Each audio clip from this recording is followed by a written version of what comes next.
in line, created to dictate what's right and what's wrong.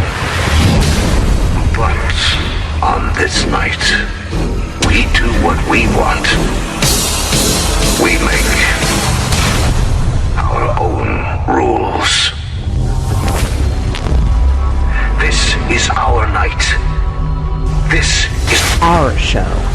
On this night, we rise. This is the bleeding edge of science, technology, and ethics.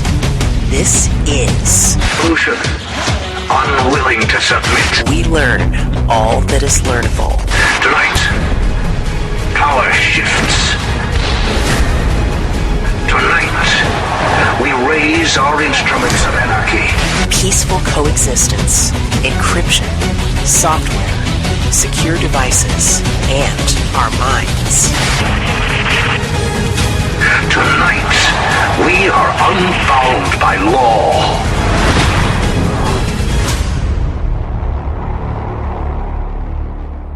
It's time for Sovryn Tech. And now your host, the golden stallion of the tech world, the rated R radio star, Brian Sovryn.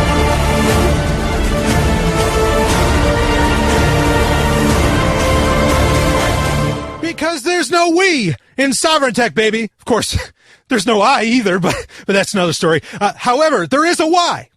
And that's what this is all about. The why, the how, the history, the what's causing all this.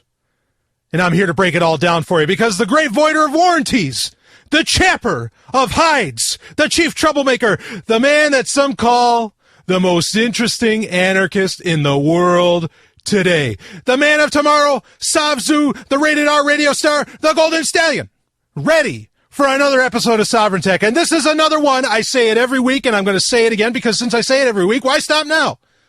There is so much to cover. There's no way I'm going to get through all the random access. There's no way. I mean, and the stories that people have been sending to me, I mean, it's just, ooh, boy. I mean, it's a clusterfuck out there with everything that's going on. I mean, you have the Ethereum DDoS attack. I mean, just, oh man, is it a mess? Everything. Of course, this show isn't just, about blockchain matters. Recently, it's come up quite a bit just because things are really, shaken up in that whole space. And I gotta say, I'm so thankful. I want to thank Chris and the guys over at the Crypto Show, Danny, all of them, for having me on this week. It was a great honor. They kind of asked me out of nowhere earlier in the week, and they said, it's like, hey, we can't believe we haven't had you on yet. Would you like to come on to the show? And I said, absolutely. So go to thecryptoshow.com. You can find it there. I put a link in the show notes as well that'll take you right to the sound. I will probably release it soon on Patreon and maybe put some custom commentary in there. But it was kind of interesting because the sound that got released was like, usually they have a break, they have all their really cool, they have awesome interstitials, actually I think some of their interstitials are better than mine, to where like there's not like necessarily a story, but just, the intro kind of sounds and sound effects and all that. I think they're a real class act when it comes to that. But the version that they released just has it where none of that can be heard. And you're hearing us talk in between the breaks and everything. It's kind of interesting. And I guess maybe it's because, I don't know, there was interesting conversations going on between the breaks, but got a lot of great response from that. And I appreciate that. A lot of Sovryn Tech listeners said they loved hearing it. Got a lot of new listeners to this show that came over from it. So welcome to the thousands and thousands. Welcome to the cabal, my friends, because we cover it all on this show, baby. And that was the nice thing on the Crypto Show, actually. I really do recommend you listen to it because those are some smart guys there. And, I'm not going to pat myself on the back or anything, but we had a very broad, very wide ranging conversation. And in fact, as somebody that listens to the Crypto Show very often, I felt like it was a much broader spectrum of topics than than I'm used to hearing on there. So it was great to be a part of it. I'm always happy to be on that show and be on it again. Just an awesome time. I really enjoyed that. So do check that out, especially if you need some more stallion in your life, which I got to tell you, after all the stuff I've released on Patreon this week already, woo, including a lot of it with the lovely and hyper-intelligent Dr. Stephanie Murphy. if you hadn't had enough of me yet, I mean, I don't know what to tell you. I mean, pretty much I did a podcast a day this week almost. Oh man, it was, things have taken place. But anyway, just a great time. I really, really loved being on that show and getting to talk about such a broad, spectrum, of subjects and got to get out some interesting points, including, and we might talk about this a little bit more, the idea that, I think Ethereum is going to fall. It's going to fail. It's on its way out the door. And, the hosts of the crypto show said that, there's some other people that have said this. And I think they were implying some very intelligent people were also making that claim. So good. I'm glad I'm not alone in recognizing, all this bullshit. Anyway, so let's start getting into the stories here. There's no way I'm going to get into all this random access. I want to start off with something though. I do not come with tidings of good news. Did I say that right? Tidings of great joy. I don't come with tidings of great joy. Good news. I don't, because I'm a little disappointed. It's a trend that I've noticed recently. There's one thing about this story that I'm going to mention that's interesting. And then there's a trend that is disappointing to me. And that is BitTorrent, which I consider to be, the really serious technology out there. Now, you got to understand this, okay? BitTorrent, the technology, is different from BitTorrent Inc., the company. Okay. There's subtle differences when you get into BitTorrent Inc. and what they use. But bottom line is there's the technology, then there's the company. Now, something I've been really praising that the company has been doing in the past, maybe 2 years, is I felt like they were creating an entire alternative infrastructure to the internet. And I thought that was really cool. Like, they had Project Maelstrom, which I thought was slick. A whole bunch, they had Sync, BitTorrent Sync, right? Which is kind of an alternative to the cloud, which I actually enjoyed, to where it's all being stored somewhere, but you could kind of share between the two, and they would constantly update between each other, between devices. All of these different things I thought were great. And BitTorrent itself, of course, is just one of the most exciting technologies ever developed by mankind, in my opinion. It's seriously pushed the peer-to-peer, evolution. It's not the first peer-to-peer system by any means, but it definitely brought it to fore, far more than anything else, and that includes Bitcoin. Not that I'm knocking Bitcoin at all. But lately I've noticed that BitTorrent Inc., unfortunately, has really splintered off, and it seems like they're dropping a lot of their projects, and it appears that they're trying to get away from the BitTorrent name overall. Like BitTorrent Sync, they've renamed that recently. I forget what exactly they renamed it to. But the company has split. I don't think there's been an update to Project Maelstrom in forever, which Project Maelstrom the idea was that you would take a DNS, and instead of using a DNS as we know it, like instead of using, the DNS is just the phone system for the internet, right? Instead of using HTTP, and typing that into an address bar, you would use magnet links for the entire, for the entire DNS registry, which I thought was really great. I was like, yeah, this is a genius idea. Yeah, keep going. Easy enough to implement. You don't require a giant blockchain like, say, Namecoin would have had. Just cool. But that, I don't think they've worked on that in forever, and they just seem to be getting away from all that, and they're just trying to become an entertainment company now. And I'm really, really disappointed by that. Because my prediction, even up until recently, including when they came out with like their BitTorrent, their little movie or, BitTorrent live service, whatever it was, which has, effectively now it looks like it's going to stay more of just a centralized service, and it's just going to compete, with the likes of Netflix and some others. Even up until recently, I was like, yeah, these guys are doing it. They're going to create an entire alternative internet that works off of peer-to-peer principles and just not, principles and technology, obviously. And it's just not happening. It just doesn't look like it. So I was really disappointed by that. Something interesting I thought that they announced this week. Now, of course, BitTorrent, they make the official BitTorrent client, but they also make the most popular torrent client, which is uTorrent. Okay. And uTorrent, in a new update, is coming out with a mode called altruism. Now, this is interesting in a few respects. The idea is behind altruism, which I don't think it's set on by default. I think as I understand it, you have to go turn it on, which is good. I'm glad that this isn't the default because there's problems. Okay. That I'm sure they'll figure out some way to address, but at the moment they're not.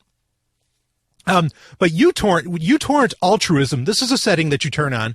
And when you turn it on, it keeps your upload to download ratio on a more even keel. Meaning that, what a lot of people do is they just download and they never, seed, what they download. Say they download, I don't know, Star Trek Beyond. I might be saying that you're able to do that right now. Say you download a perfect copy of Star Trek Beyond. And when you download it, you suddenly just hit pause or you hit, stop, and then you delete the torrent, you move the movie file away, and then you delete the torrent and you're done. As to where normally, for how the system wants to work is that you actually, you'll keep uploading the movie and share it with other people. That's the nature of peer-to-peer. So, but most people don't do that. So if you turn on altruism, what it does is it kind of forces you to share more. The problem is that, and it's a very simple problem. They gotta know that this is a thing. Like, I can't believe, there's no way I'm the only person thinking of this.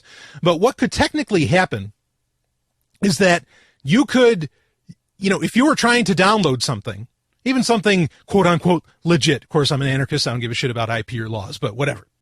If you're downloading something legit, like what could happen is that you could be forever downloading it because uTorrent is automatically throttling you to the point that, because you have to upload, there has to be that nice ratio 2-to-1 or whatever, 1-to-1, whatever it happens.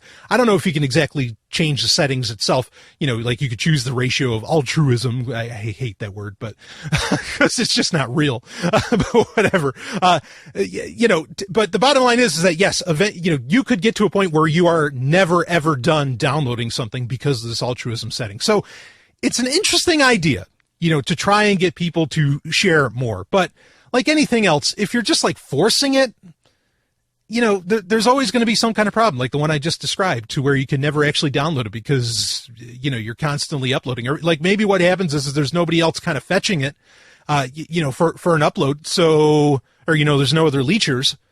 So then the seed kind of goes on forever. I mean, like there's a lot of potential problems with this, but it's an interesting idea. It's out there. Again, I don't recommend using uTorrent at all, so it's really not an issue, for Sovryn Tech listeners. I recommend using Qubit Torrent. I've recommended that, across the board for years, and with good reason, since recently there have been hacks, cracks on, say, like Mac OS, where, using transmission, which is generally, as far as like what it does, it's a very good client, but, there was some issues where with transmission, malware was able to, seep into, Mac OS systems recently. So I think we talked about that on a recent Patreon Q&A, patreon.com/SovrynTech if you want to take advantage of those and hear about that, and you can ask your own questions and I'll get into them. But yeah, so don't use uTorrent, but the altruism thing is interesting, but what a pity overall about BitTorrent. I really think that's a shame. Now, something, let's shift gears a little bit here. Something that I actually got asked about on the crypto show that I didn't have a whole lot of details on to be able to talk about. But now I think I've got it pretty much covered. In New Hampshire, which of course is my home geographic area now, in New Hampshire, Poloniex, the very popular, cryptocurrency exchange, has decided to no longer allow New Hampshire accounts access, to Poloniex and, to do trading and all that of various cryptocurrencies. Now, I think that this is really just an extension of something we did actually talk about on Sovryn Tech. I didn't realize they were really the same thing. But what it is that there are pretty harsh restrictions legally in New Hampshire against money transmitters. Okay, so Bitcoin, all these different cryptocurrencies and all that, they're not illegal, but the money transmitters perhaps that handle them have to go through quite a few hoops to like really even exist in New Hampshire. And so Poloniex doesn't want to deal with that. That's the story. You can do 1-to-1 transactions. There's no real issue with that. In fact, I think even businesses can still accept it. But what it is, and if I'm misunderstanding it, I know I have lots of Sovryn Tech listeners that live in New Hampshire. Feel free, to correct me on the matter. But as I understand it, it's really just money transmitters that is going to be an issue for. And I don't picture that this is going to be a problem for long. That's just a guess on my part, not a prediction even. It's just a guess. But there you have it. If you're wondering what the hell that was all about, it's not like, because I remember when this legislation that Poloniacs is responding to was first going through, and this was maybe a year ago, maybe a year and a half ago, or something like that. I remember a lot of people wrote up stories that said, cryptocurrency's banned in New Hampshire, and it's like, no, that's not what happened at all. It's just money transmitters, are running into a kind of a legal gray area, or more than a gray area, but. Yeah, so that's the deal with that. I don't need to spend much time talking about it because, quite frankly, people are going to do whatever the fuck they want anyway. In fact, I'm going to get into, before I talk about anything else in the random access, I'm going to do something special here. This is something I've largely saved for the Patreon Q&A episodes that I mentioned. But I am going to get into a listener email that I got. And so I'll read it here quickly because it's kind of a response to this exact issue of what's happening with Poloniacs. And here it is. So I recently researched a VPN app called TunnelBear. Any thoughts? Is there something better you could point me toward? I'd love this to be a quote-unquote read my mail on air thing, but I am at the low to mid techie level, and you are constantly getting me in way over my head. Working on that, though, with your help, of course. I'm going to stop right there for a second.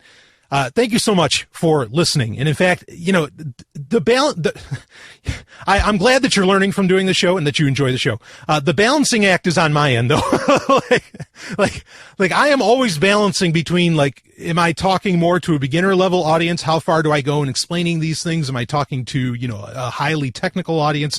It's always a balancing act with me. And I have a hard time. If I ever pause of thinking of what to say, usually it's, what level is my listenership? And I don't know because I keep my listenership pretty anonymous. I only did one poll ever, and all I was asking is what operating system do people use? And it turns out most people that listen to the show use Windows. That by no means means that that's a low or mid-tech level listenership.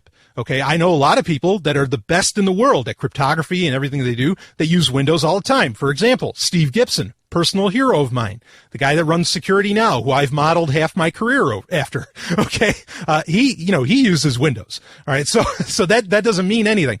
So the balancing act is on my end, but I'm glad people seem to really get it, or maybe they do a little extra research as they go along, and they keep pace. And it's an honor to have anybody here, regardless of your level in tech. And in fact, a lot of people listen to Sovryn Tech who don't even care about tech. I guess they just want to hear whatever the hell else I'm talking about. And I'm honored, thank you.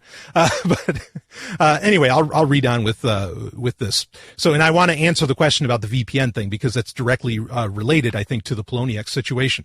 But here there's a PS. P.S. I believe it was the first time I heard you, but you recommended that Elvis album. Mind blown. Great fucking album, bro. Thank you so much. And that album that he's referencing, boy, you've been listening for a good long while now, because I think that album came out in 2015 and it was If I Can Dream. And it was this amazing, it was a computer job where they mixed Elvis in with the modern day, Royal Philharmonic, Orchestra. And it's an amazing album if you've never heard it. If I Can Dream, and the title song alone is worth the price of admission. But anyway, and thank you for also being an Elvis fan. I appreciate that. They're especially my age, I'm 35. I mean, I don't know how old this listener is. But in my age, 35, I've been listening to Elvis forever, and I used to go see the impersonators like Joe Andreosa and all that, and you don't find too many people my age, that are still into Elvis and everything. But Big E, he was the man. Anyway, PSS, keep up the great work. I can't say we always agree, but in all sincerity, you are some of the best shit on the internet, period. Well, doubly honored by that. Thank you. I get that a lot. I'm going to get to the VPN question, but I want to address this quick. I get this a lot. A lot of people tell me, that, well, I don't always agree with everything you're saying. I hear this constantly, but they still listen every single week. Some people even donate to the show where they say that they absolutely do not agree with everything I'm saying. Thank you. I don't know how much greater a compliment I can get. I am honored. I am humbled. Sort of. Yeah. That says something. So I appreciate that. And that really, when you get such a diverse amount of listeners, I think that's awesome. For any show. I'm not just talking about my show. I don't need to boast here. But just thank you very much for that. So let's get to the VPN question quick here. Tunnel Bear. So Tunnel Bear is not bad. This brings up a broader subject about VPNs, and then I've got more random access I'm going to get into. And the broader subject is this, that VPNs, I think their utility has waned significantly. The only thing they're really, really good for is getting past, various, region blocks, country blocks and all this stuff, nation blocks, to where back in the day, if you wanted Netflix and you lived in Canada, you were kind of screwed. Unless you used a VPN, then you could work it out. Or if you wanted to watch something on the BBC, which is totally for free in Britain, if you use a VPN to make it look like you live in Britain, you can watch the BBC all day long, enjoy yourself some Doctor Who. Woo! But that's, that aspect of a VPN, as far as full on, that's really the only thing I'd use a VPN for. Otherwise, I think VPNs, if you're trying to, hide from state actors and all this, I think VPNs have kind of fallen away. And especially now with a lot of different technologies, browser-based technologies that are using WebRTC, and WebRTC, we know, leaks IP addresses, regardless if you have a VPN on or not. I think that as WebRTC gets more and more used by various, whatever company or technology, or service, whatever, VPNs are going to start to fall away quite a bit. But I mean, that's not to say, I guess I shouldn't say, that's not to say don't use it, but, it's such a tough subject. The best VPN out there, okay, that you can still use, in my opinion, is Private Internet Access. You can go to privateinternetaccess.com. They are U.S. based, which is concerning, because if you are a U.S. based company, that means you legally become under the purview of the NSA, of the U.S. government effectively, and they can knock on your door and you need to answer it. The nice thing about Private Internet Access is they keep zero logs. Okay, so, they can't, there's nothing for them to hand over. And that's a great business model to have, is to not be able to hand over anything whenever, a state actor comes a-calling. So I recommend Private Internet Access. Also, they accept Bitcoin, which is really nice. There's another one, which actually I think might be a part of Tunnel Bear, where it's, Tiny Hardware Firewall, I think is the name of it. And what this is, it's a little VPN device that you buy. And you get a free year of the VPN. It's $100, but it's a VPN that goes through Tor. It's not the best VPN in the world, but it's a very interesting one. And I think it's great for security. And you get access to, a VPN service anyway that you could make use of, say, on your phone, or elsewhere. So yeah, I think it's Tiny Hardware Firewall, I think, or maybe it's Tiny Internet Firewall. Anyway, those are interesting, but I would just go with Private Internet Access. They're just, in my opinion, they're the best in the world. Unless you get, the other option is if you get a RiseUp account. This is, definitely a little more on the advanced level. If you get a riseup.net account, you can do that. Now, they offer a free VPN service. However, I do recommend that you do not be an asshole and you donate to riseup.net, considering how much they do for activists all around the world. And I mean anarchist activists. Forget about the hyphens after the word anarchist. They do a lot for freedom. Going with riseup.net, if you can get a couple people to, not sponsor you, but vouch for you effectively, they have to send you a little code, go for that. And I just want to say outright, as I've been saying for years on Sovryn Tech, I appreciate everything that riseup.net does. Private Internet Access or that route. Another one is that, I'm not sure what you want to do with the VPN. That's kind of an important part of the question now, in my opinion. Whenever asking what's the best VPN. If you're just looking to get past maybe some country codes or something, if you use the web browser Opera has a built-in VPN now. I'm not saying I recommend using Opera per se. I'm just saying, depending upon what you want to do, you can't get a much easier setup than that to have it built right into the browser as soon as you install the browser. No need to go grabbing an extension or anything like that. And Opera's, I've been using Opera. Yeah, it's closed source. I know. Okay. But just saying, I've been using Opera as far back as when they used to charge for the software when they used to charge, to download Opera. So, yeah, I mean, it's a fine web browser. Okay. I mean, especially if you're using Google Chrome, there is no good reason that you don't use, that you shouldn't be willing to use Opera as well. So that's another option to go as far as that. Anyway, I didn't expect, I just got that email in and I wanted to cover it. And actually, speaking of emails coming in, somebody just upped their donation on Patreon, and thank you so much for that. You know who you are. So I'm going to do that from now on. If I get these things as I'm recording, if I get, a message saying somebody, new donor on Patreon, I'm going to mention it. So thank you very much, but I'll keep you anonymous. Don't worry. Let's move on to another story here. So I'll be quick with this one. Ad block. This is kind of interesting. Speaking of which, speaking of Opera has a built-in ad blocker as well. So, I mean, there's a lot of really great security technologies, or not great, but, things that people should consider using, perhaps, VPNs, and depending on what they want to do, VPNs and ad blockers and all this. Ad blocking, I think, is super important to do. And yes, go ahead and block ads on any website you go to, because it is not, as I always say, it is not your responsibility to figure out how those ads are going to get to you. That is the responsibility of the website you're going to, of the people that run that, or of the, the companies themselves that are serving the ads. That's their problem, not your problem. The first and foremost thing you need to do as a computer user is secure the fuck out of your computer. And that means running an ad blocker. Okay. In my opinion, that's what that means. So you do that. Leave figuring out how to get around, leave dealing with, sites complaining that they're not making any money because you're blocking their ads. Leave that to them. That's their problem. That's for them to deal with, not you. Okay. But one of the solutions that has come up out of this is that AdBlock, the company, has decided to, I think it's AdBlock Plus, they are going to be selling ads effectively. Like what they are doing is that they're going to charge companies for, if you want your ad to show up, okay, you pay us such and so much, which, I mean, there was already that whitelist that was kind of doing that. But what they're going to do is that with the, the ad block extension, they're actually going to push, where the other ad originally was, they're going to push the ad that, the people are paying for. Now, you can get into the ethics of this all you want. The one positive aspect of this is that AdBlock is going to make sure that these ads are not malicious. That's a good thing.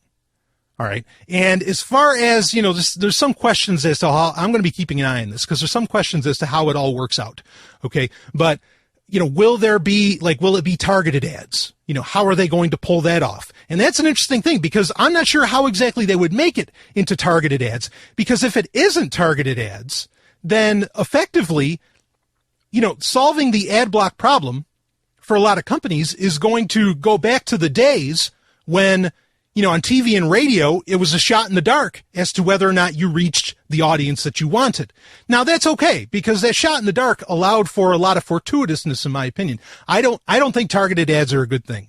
I've talked about this many times. Targeted ads are like the most dangerous thing to your privacy next to that block of sensors that you keep in your pocket called a smartphone.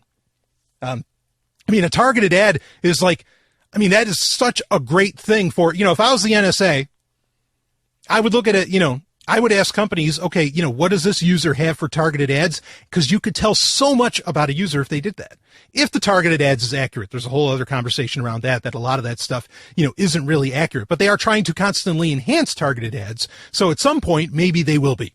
So anyway, just AdBlock doing this, it kind of defeats the purpose, perhaps, for a lot of people of why they even put an ad blocker on. But I think the primary concern, for ad blocking, or the primary case for ad blocking is the fact that a lot of these ads end up being malicious or because they infringe upon your privacy. Now, if they're not going to do targeted ads, that kind of changes things up. So it's an interesting, speaking of gray areas, it's an interesting gray area that I think AdBlock is finding themselves in, as far as this goes. Now, of course, the ad blocker I recommend using is uBlock Origin. Okay, just you block Origin, and it's available for pretty much every web browser. It's even coming out for Microsoft Edge in the very near future. So it's all across the board.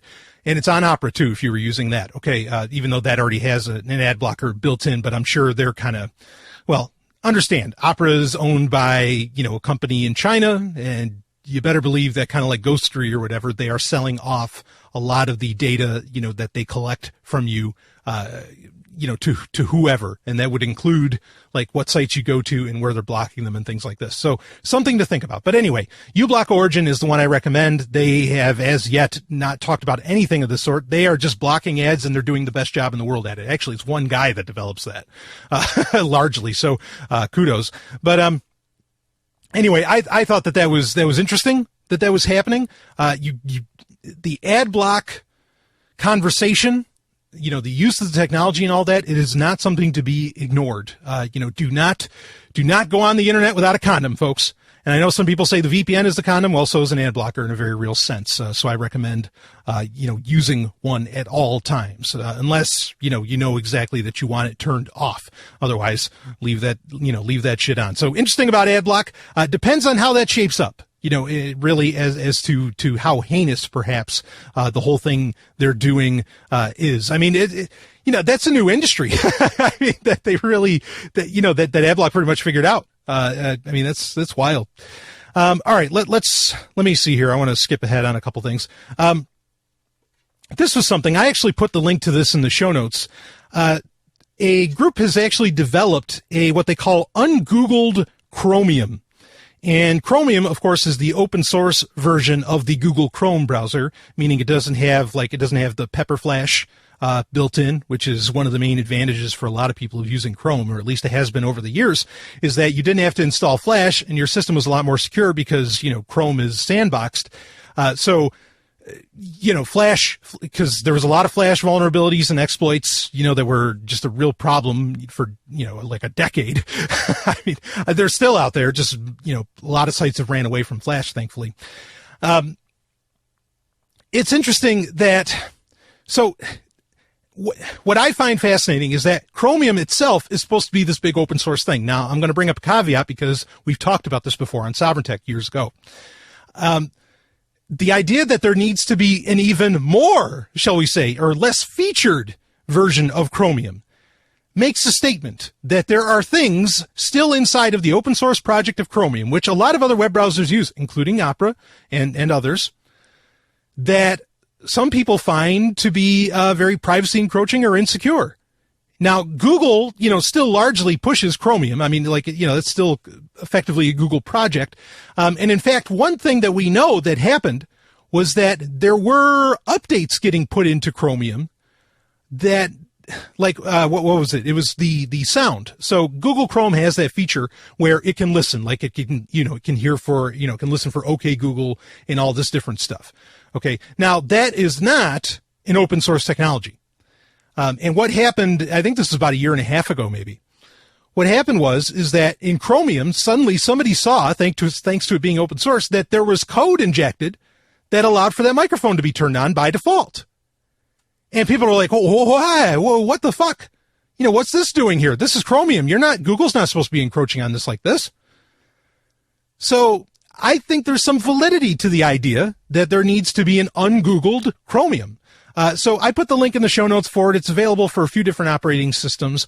Do check that out if that's something that you're concerned about. I have not tested it personally, so I don't know how well it works with various extensions, and apps, which that's why a lot of people use Chrome in the first place, is because of all the extensions and apps.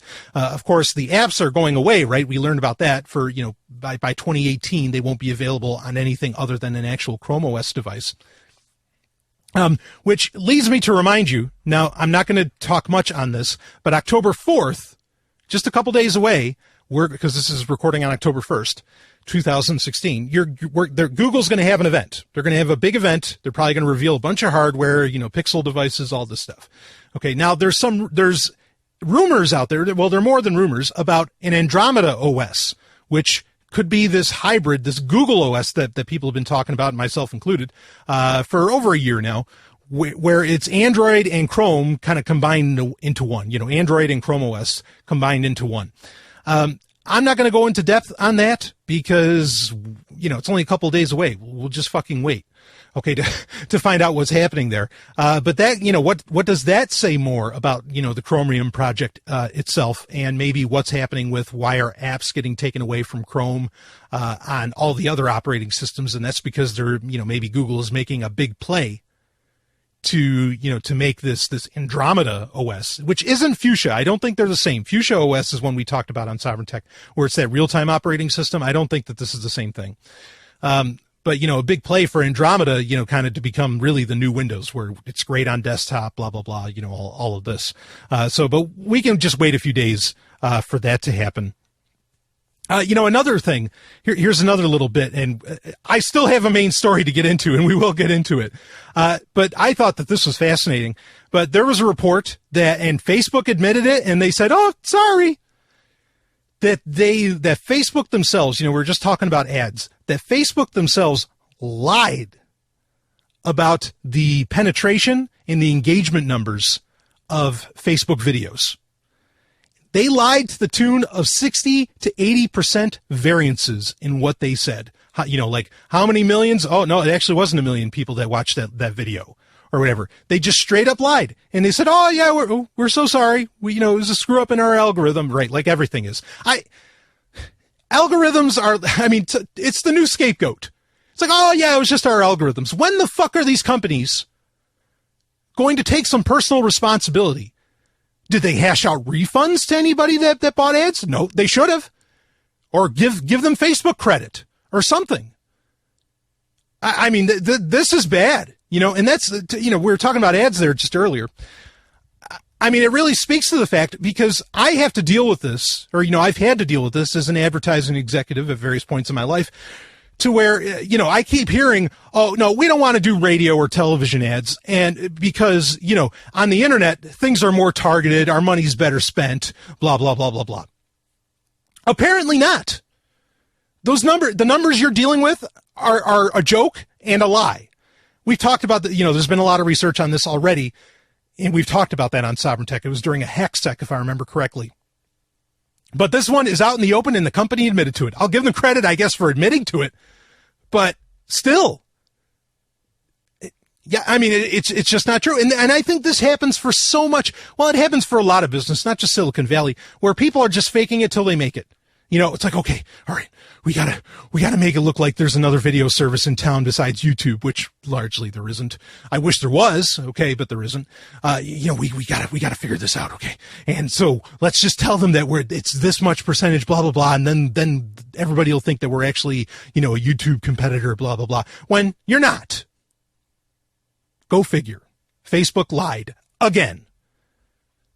How about is this another part of your behavioral experiments, Facebook, that you also admitted to that you were doing for years? You didn't admit to it until years later, though?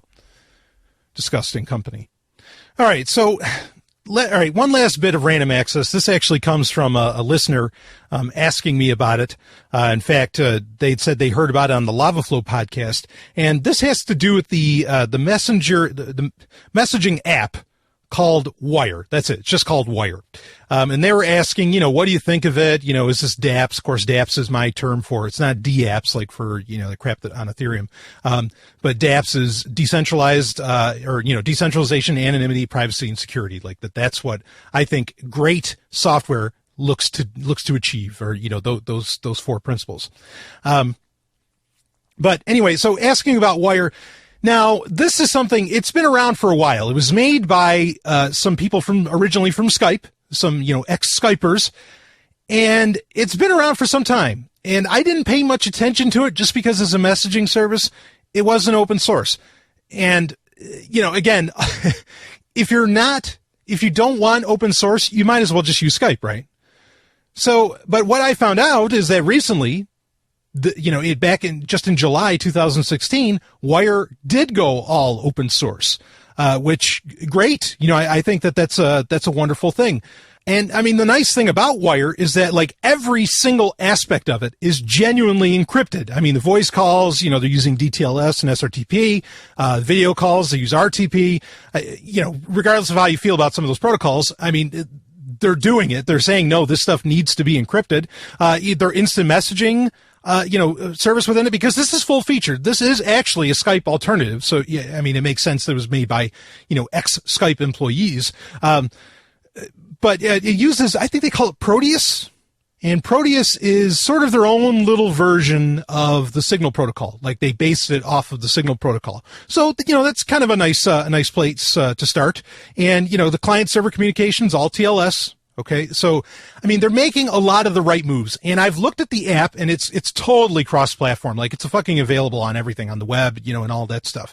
And the apps and the software all looks very nice. I mean, like it has a very good, very modern, very customizable, interface, certainly a lot prettier than Telegram.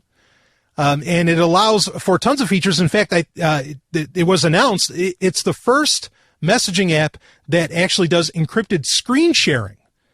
Now that's huge. Like, I don't think people think about that, but like there's really something to that.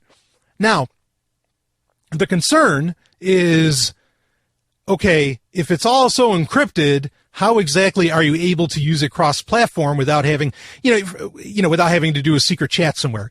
For example, even the way that Facebook Messenger, which last week we talked about how they started their encryption, they're using the Signal protocol as well. The Facebook Messenger, when you are doing an encrypted conversation on a device, you can only have that encrypted conversation on that, between two devices. You can't do it, elsewhere. All right. And this is true for Telegram as well. Telegram has that secret chat option, but the secret chat only works on the mobile version of the app. And, Telegram doesn't store those secret chats anywhere else because they're end-to-end encrypted. They're client-side encrypted.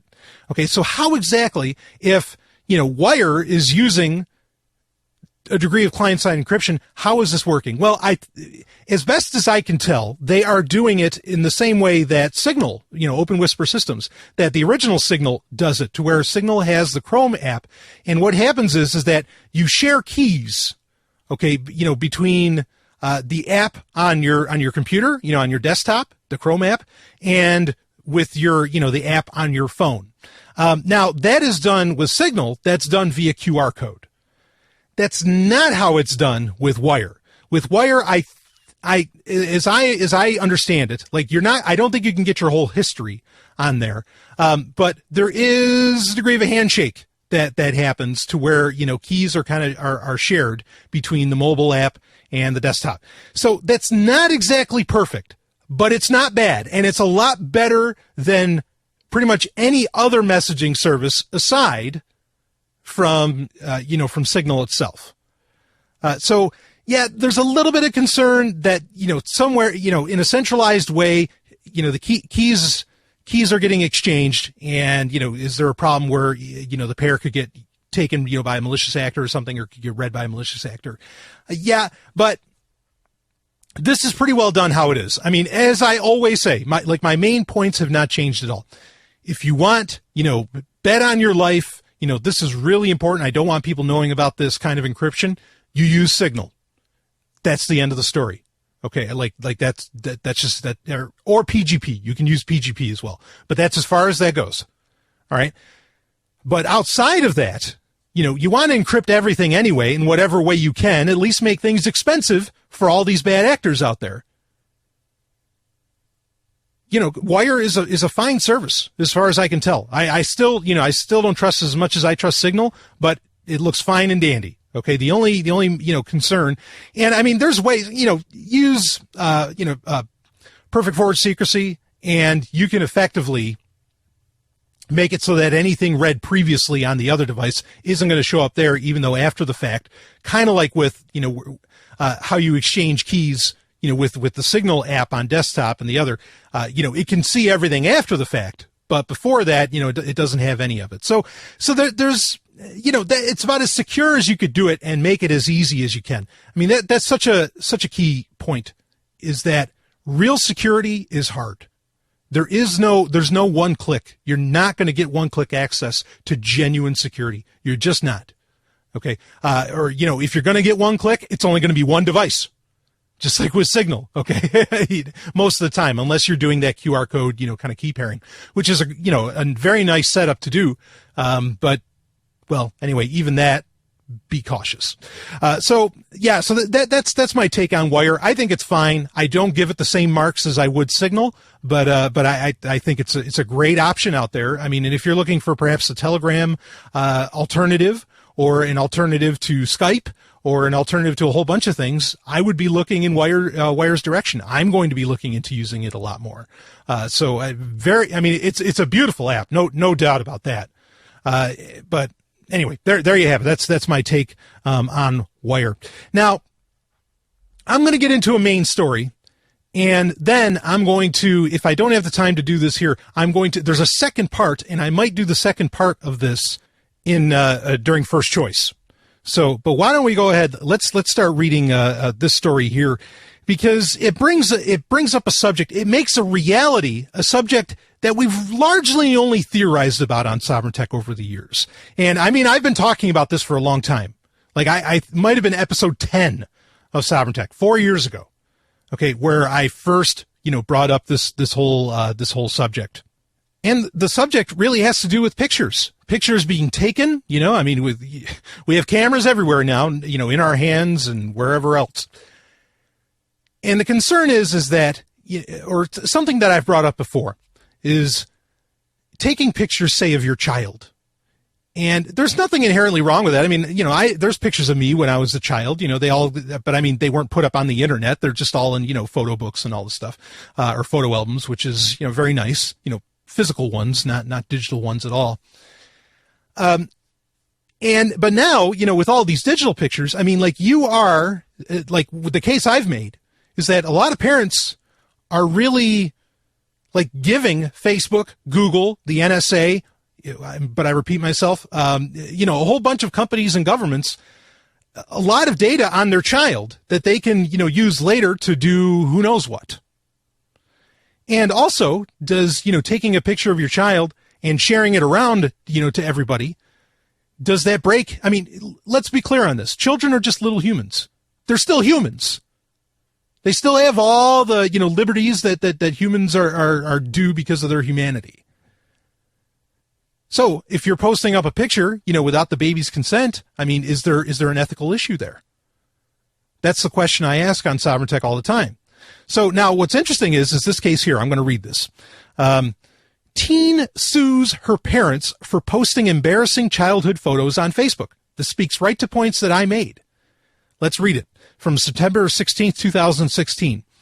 Picture it. You're scrolling through Facebook and see one of those awkward family photos parents love posting. Then you realize the naked butt on the outdated duvet is yours. Mom and dad have officially mortified you on the internet, where nothing ever dies. One 18-year-old woman was so sick of her parents posting embarrassing childhood memories online that she sued them. Now, suing and all that's, I mean, I think a lot of that's, horse shit. I understand wanting restorative justice for things, but let's read on with the story. We've all been in a similar situation. If it wasn't our parents, our alleged best friend shared those horrific images from our spray tanning phase. So you're probably thinking, quote, so what? They're just pictures. Plus, her parents put up with a lot of crap raising her, so why can't they post some photos online, end quote. Well, that's what a judge will decide when the case goes to trial in November. We'll be keeping an eye on this. The family feud started back in 2009 when the mom and dad of an unnamed Austrian woman made the bold decision to share 500 images of their beloved daughter on Facebook without her consent. She claims that their actions have caused her massive misery. Quote, they knew no shame and no limit and didn't care whether it was a picture of me sitting on the toilet or lying naked in my cot. Every stage was photographed and then made public, end quote, to the 18-year-old shared with the local, an Austrian media outlet.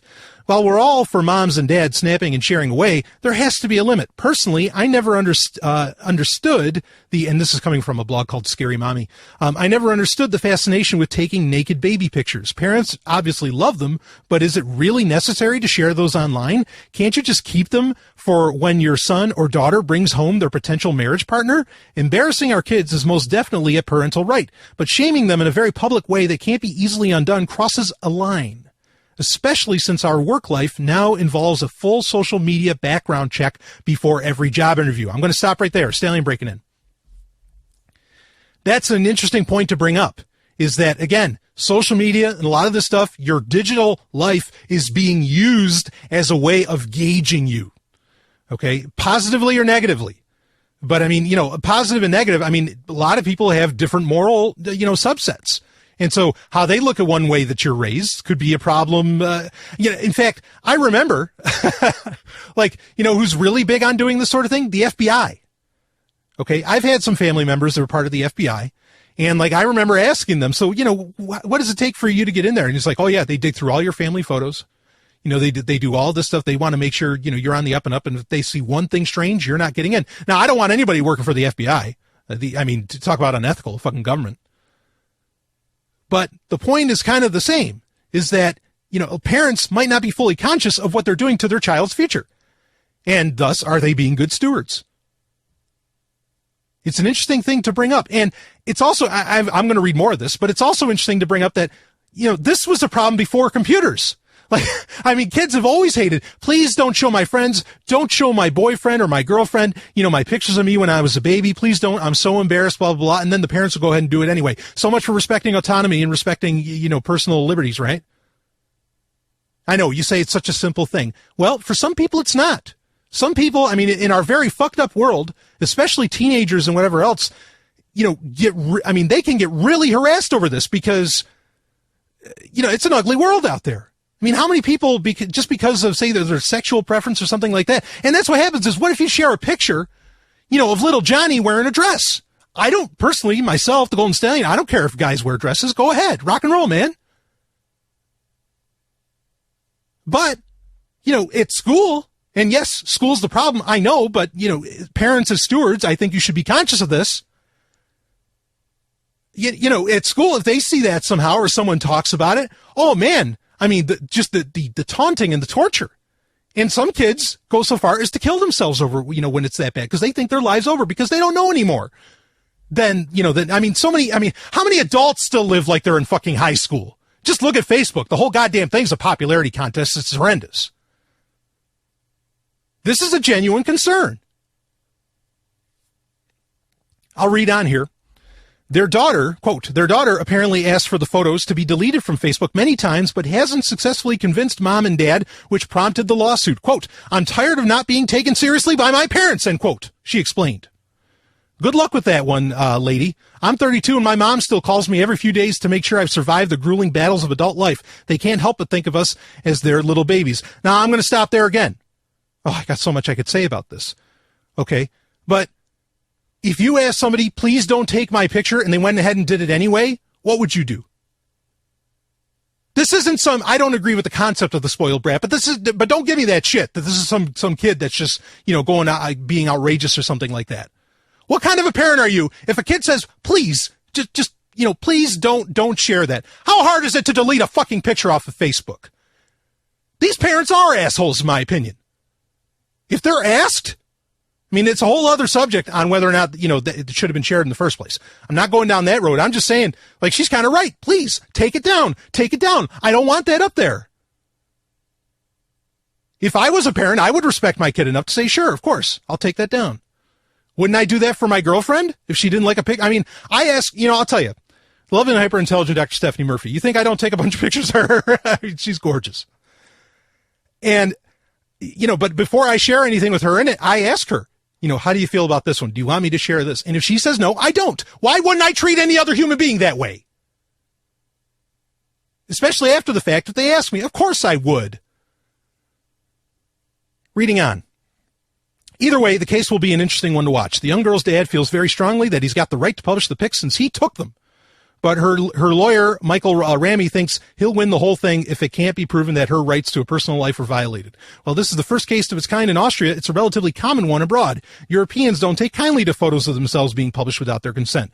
France has taken the strongest stance with 1 year in prison and a fine up to $50,584 for people convicted of distributing images of others without permission. It's hard to imagine a case like this happening in America. What celebrity doesn't share an overwhelming amount of baby pics on social media? Since we don't know how harmful it is to post that many personal details of our kids online, it wouldn't hurt if we all took it down a notch. If the Austrian parents lose, not only will they have to remove all the photos, but they'll have to pay their daughter's legal fees and likely some additional compensation for her pain and suffering. Now, super clear. Again, I'm an anarchist. I don't want France, like fining people for this, and all this crap. I mean, I'm not interested in, I'm interested in restorative justice. That's really not what that's about. I mean, because that comes with the force of the gun. Okay. So I'm not on board with that. And the conversation really, in my opinion, it's really not even about so much about the pics getting taken and getting posted. It's about the fact that children are absolutely not respected, and children understand better than their parents what the digital life is about and what it does to them and what their future means on it. Okay. And so, obviously the parents don't get it, but the kid does. But it's because the parents are kind of dumb, I think. They don't grasp just how serious this could be. And I don't think anybody's really getting it. This is a point, I think I might have mentioned it on Sex and Science Hour recently, where I said, there's so many people that are just like, oh, I don't care about privacy. That's fine. Okay. Yeah. I'm over it. All right. I withdrew my right to privacy or whatever. I was like, here you go. You can Google, you can have my right to privacy. I don't give a shit. Okay. But I don't think we know enough yet. And it's going to be a hard lesson, in my opinion, in the future.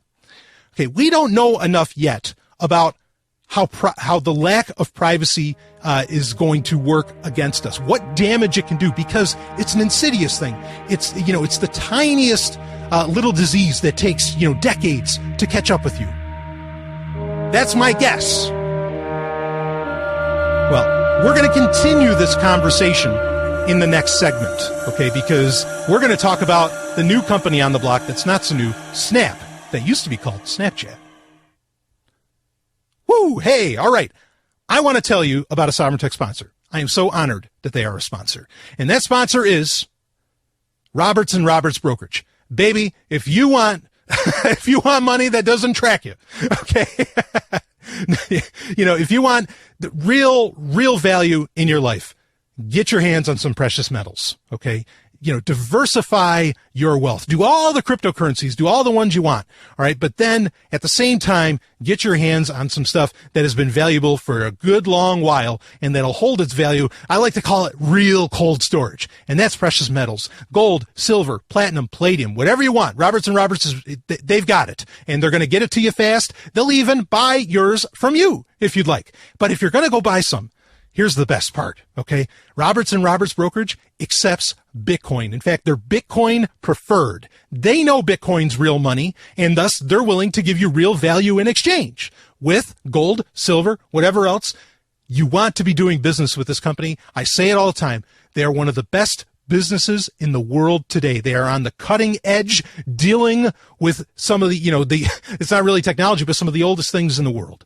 Okay. So Roberts and Roberts Brokerage, go to gold.zog.ninja. That's the website. Okay. And I cannot thank them enough for being a longtime sponsor of Sovryn Tech. It is a true honor. Gold.zog.ninja. Let's get back to Sovryn Tech. Pixel, I'm being chased by assassin bots. I need an exit. Pixel!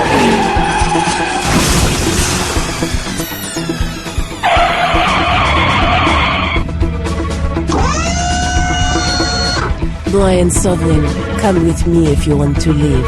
Who are you? I'm Adelaide. I'll tell you more later. Get in the vehicle. Get in a car with a scantily clad and beautiful woman?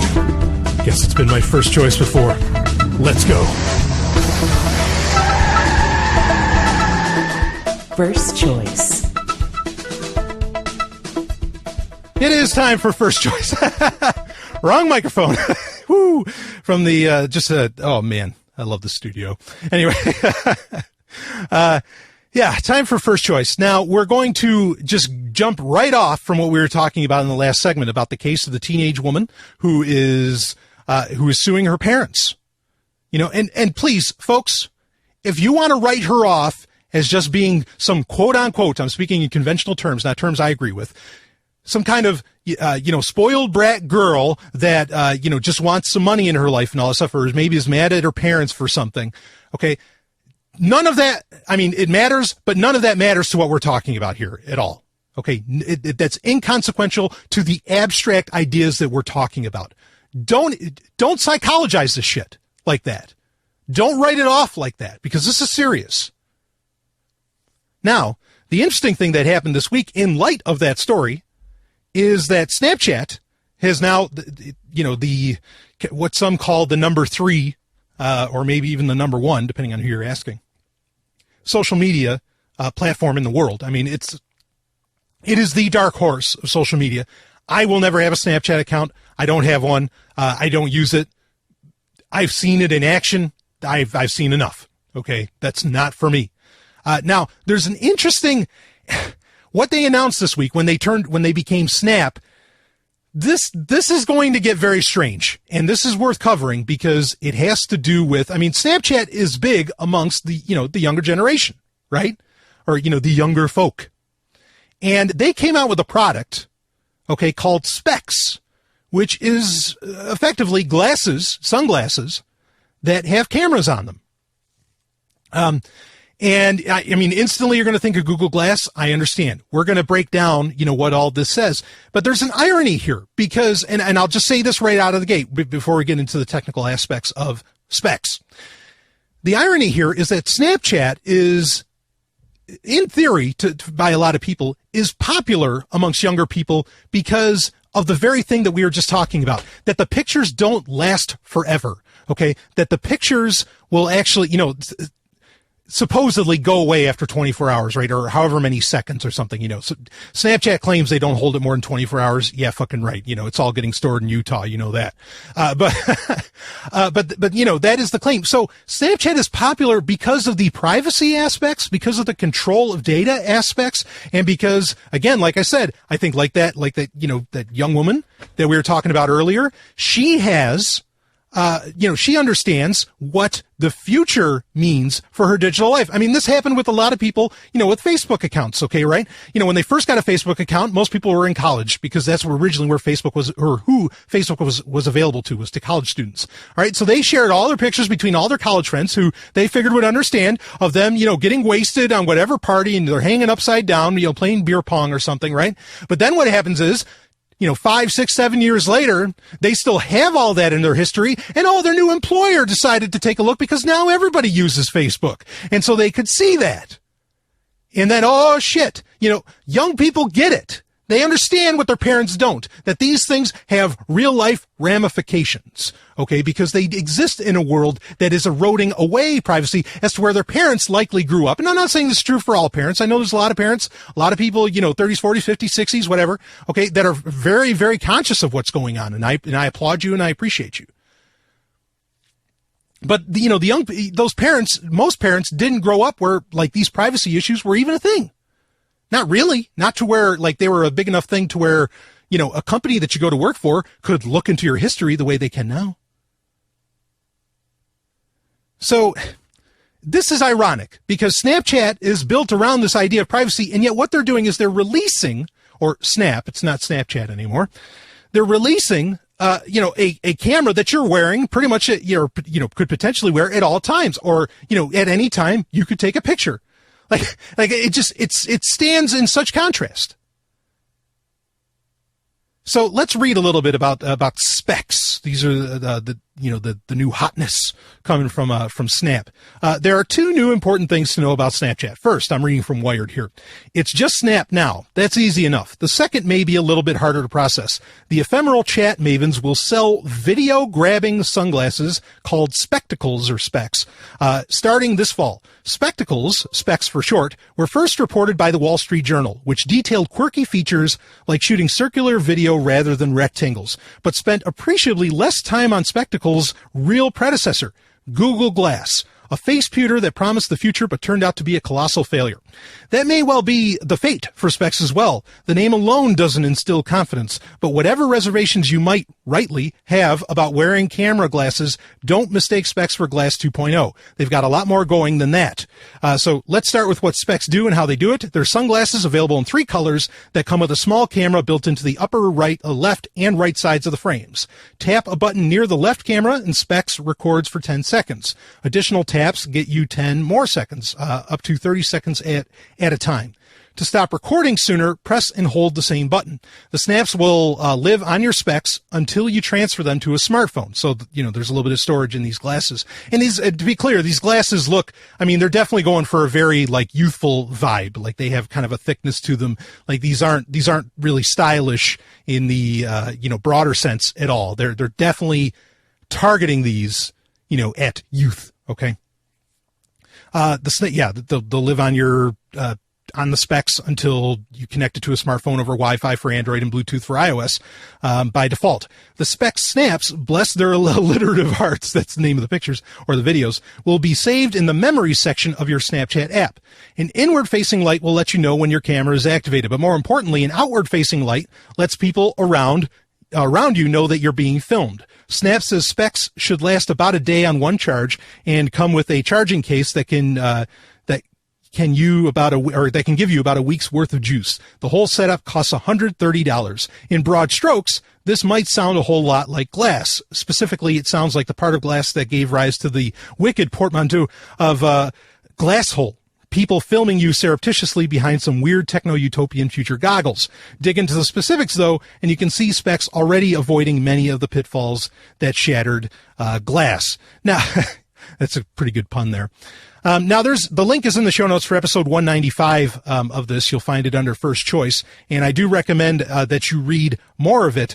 But I think we can start breaking it down, kind of right out of the gate. Like I said, the first real problem here is that this is antithetical to what people liked about Snapchat. And the lenses themselves are interesting, like the technology that they're using for it. They're using kind of what do they call it? Like a fisheye lens. There's a technical term for that, which is important to keep in mind. Why do people use fisheye lenses? It's so that there's no edge. Okay. It creates a system to where, what you're watching seems to never end, which is an interesting point to bring up because a lot of idiots, flat earthers, idiots, they're all the same. A lot of these flat earth people are like, how come in space how come NASA's always using fisheye lenses and all this? Well, there's a few different reasons. One of them is to grab the entirety scope of space. It's not to make the earth look fucking round. Okay. There's also the fact that type of lens actually, the structure of it is a lot tougher, which makes sense if you're selling glasses to youth and you don't want the camera lens to break. You wouldn't use a flat fucking lens on something like glasses that are going to, be all over the place. So, it's good for pressure, and it creates a great illusion of, not of roundness, it creates an illusion of endlessness. Okay, so anyway, anytime a flat earther brings up that bullshit about fisheye lenses, you can tell them to take a hike. The answer is just so basic as to why they do that. But anyway, so you got that aspect to it. I think that's an important thing to bring up. And I agree that it's nice that there is a nice big light on it that will say when video is being taken or pictures getting taken or whatever. I think this is largely for video, as I'm understanding it. And that's great because that was the problem with glass, is that you really couldn't tell whether or not somebody was recording you. And so people were freaking the fuck out. It's like, hey, do you mind not recording me? It's amazing. Nobody thinks those people are nuts, but if a little girl doesn't want her pictures being left up on Facebook by her parents, she's just a little brat that wants some money. Right. Okay. Give me a fucking break.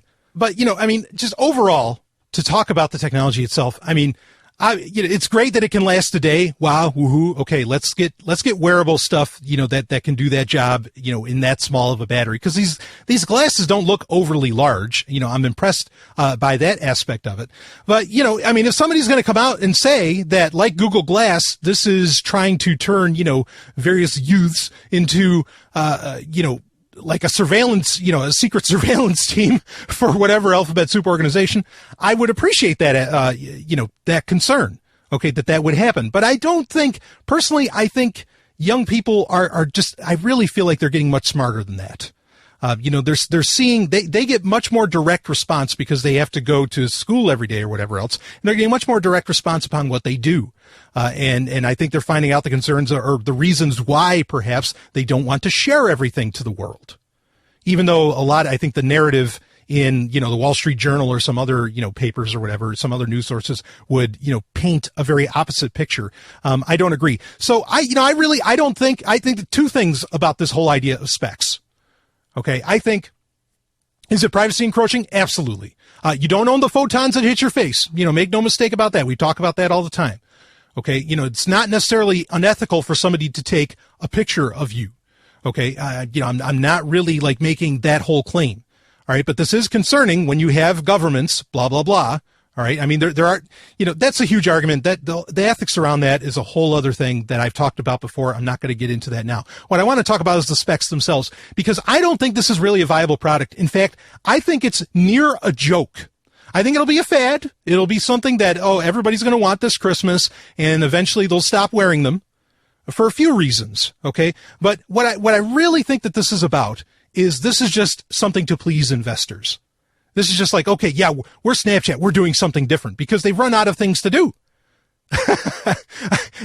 What they've done is successful, no doubt. That's why they have so many copycats like Instagram, going with, was it the memories or stories, whatever, which is copying memories or something like that. Anyway, I think this is really, and this goes true for a lot of different tech companies.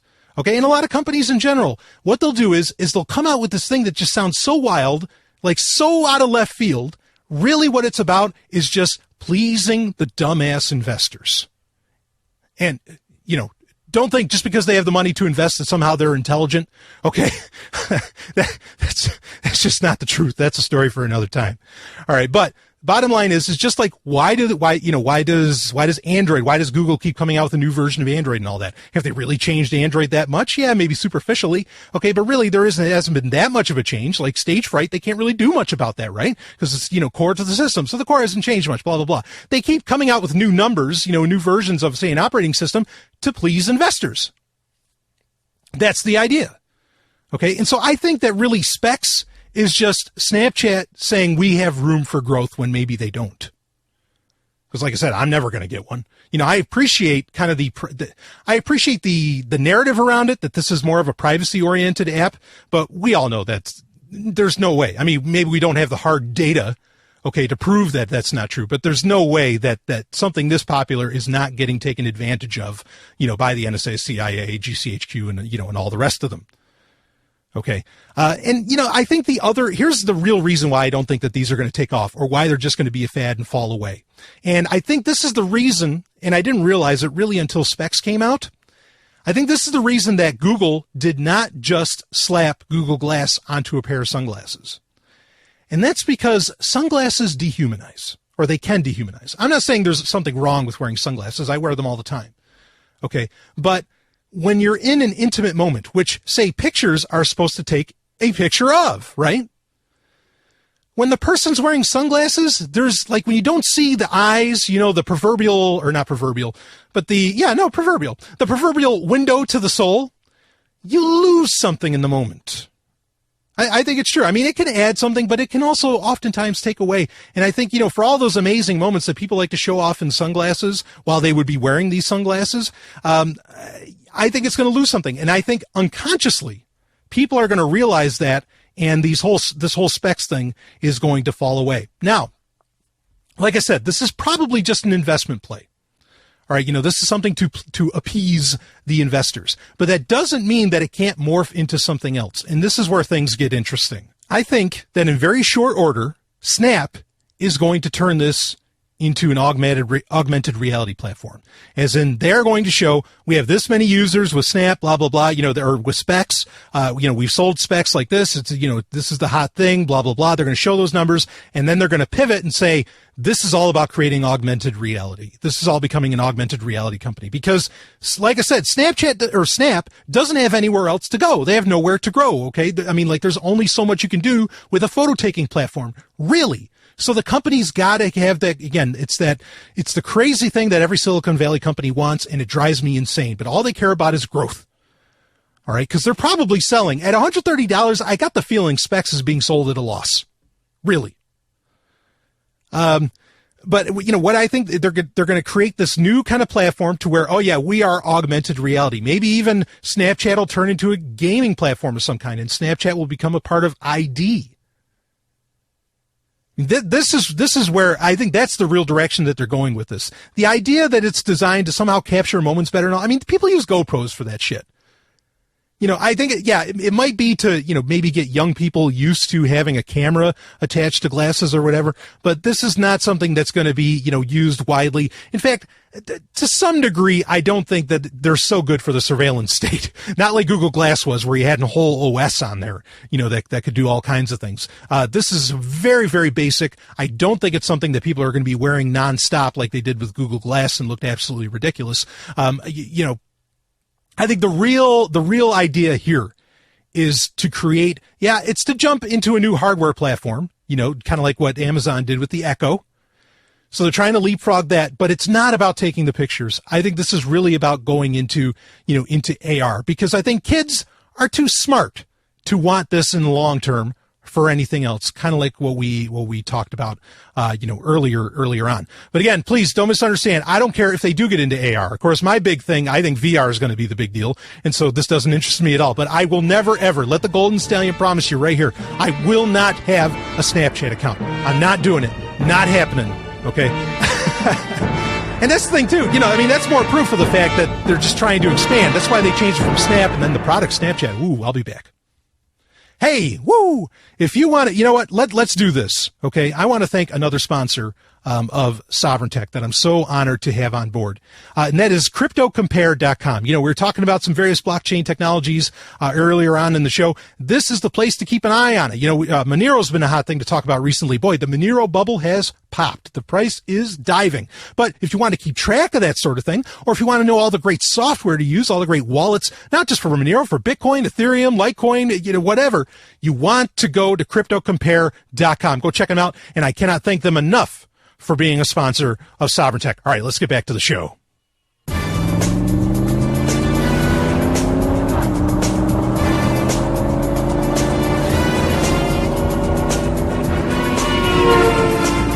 Whoa, hey, you want to slow down?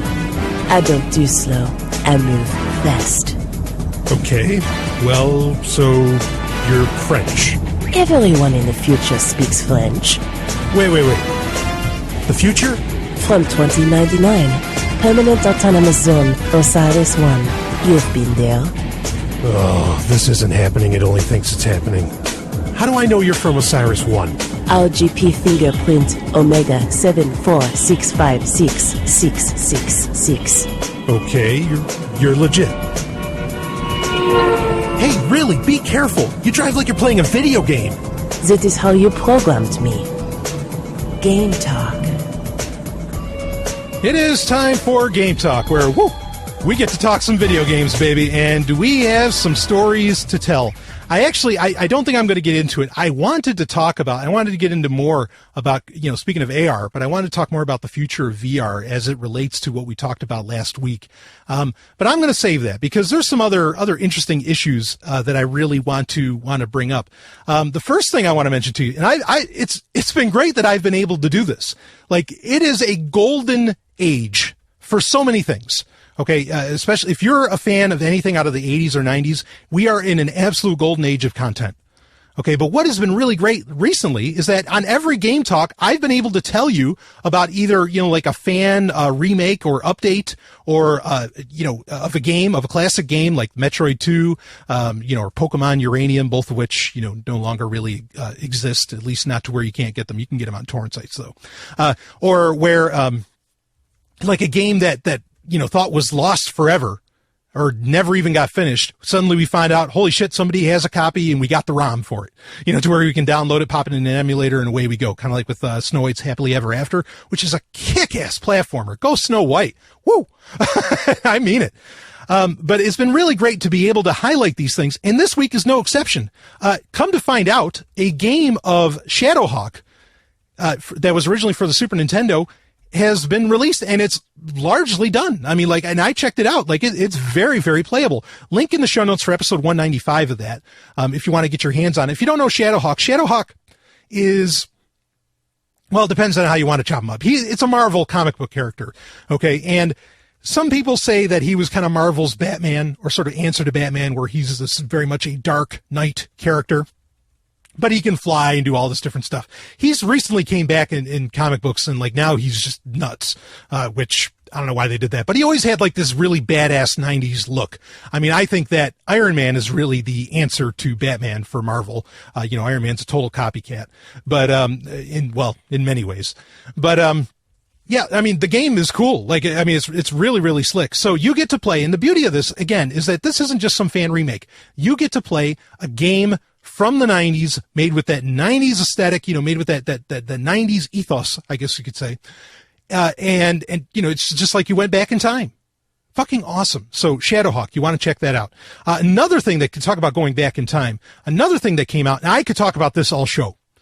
Okay, I've mentioned it on the Patreon episodes. I've mentioned it on regular episodes. Now, October is going to be an insanely exciting month for gaming. Okay, we've got the complete edition of Mortal Kombat X coming out, okay, for PC, which we were told it wasn't going to. Well, now it is. Good.